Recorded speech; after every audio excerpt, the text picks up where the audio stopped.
জামাত, তাদেরকে আমরা যত সমালোচনাই করি তারা আমাদেরকে বহু সমালোচনা করছে। খুব ভালো কথা, সেটা যৌক্তিক সমালোচনা হোক।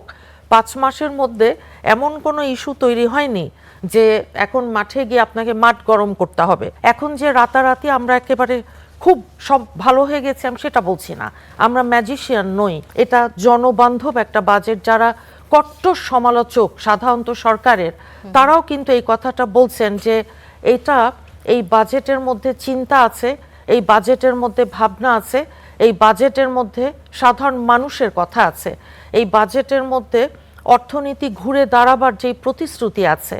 এবং সেই সাথে আপনি দেখেন আইন শৃঙ্খলা, ইন্টারিম গভর্নমেন্টের সময় আপনি জানেন যে গত 18 মাসে যে একটা ভয়ঙ্কর ভঙ্গুর দশা হয়েছিল যে আইন শৃঙ্খলা, সেখান থেকে এখন যে রাতারাতি আমরা একেবারে খুব সব ভালো হয়ে গেছে আমি সেটা বলছি না, আমরা ম্যাজিশিয়ান নই।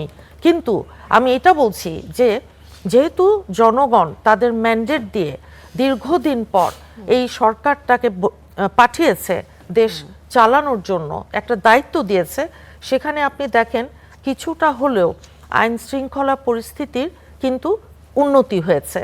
এবং সেই সাথে ট্রান্সপারেন্সি আর স্বচ্ছতা, আপনি যে কথা বললেন সেটা তো 100% সত্যি। কারণ আমরা তো আওয়ামী লীগের সরকার নই, আমরা তো আপনি দেখছেন জামাত, তাদেরকে আমরা যত সমালোচনাই করি তারা আমাদেরকে বহু সমালোচনা করছে। খুব ভালো কথা, সেটা যৌক্তিক সমালোচনা হোক।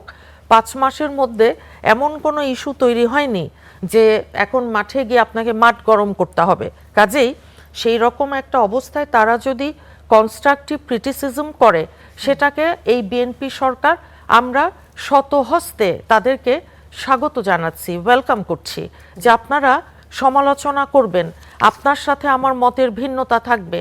এটা আওয়ামী লীগের সরকার না, এখানে কোনো ভয়ের সংস্কৃতি নেই। এখন এখানে আপনার মন খুলে আপনি কথা বলবেন, গণমাধ্যম যেভাবে বলবেন যে একটা রাষ্ট্রের চতুর্থ স্তম্ভ হিসেবে, এবং সেই সাথে অন্যান্য যে স্টেক হোল্ডার্স যারা আছেন, জনগণ 1 নম্বরে, আপনি দেখছেন যে তারা আমাদের কাছে তাদের প্রত্যাশাটা আকাশচুম্বী। কিন্তু সেই সাথে আমি বলবো ওইটাও আমাদের এবং সবাইকেই মাথায় রাখতে হবে যে একটা ফ্যাসিস্ট, একটা স্বৈরাচার, একটা একদলীয় কর্তৃত্ববাদী সরকার আমাদের সুশাসনের দন্তার স তো ছিল না, আপনার শাসন তো একদলীয় শাসন কায়েম করে তারা এমন একটা দানবের, একটা রাষ্ট্রটাকে দানবের মতন জনগণের মুখোমুখি দাঁড় করিয়ে দিয়েছে। ধন্যবাদ ফাইমা নাসরিন মুন্নি।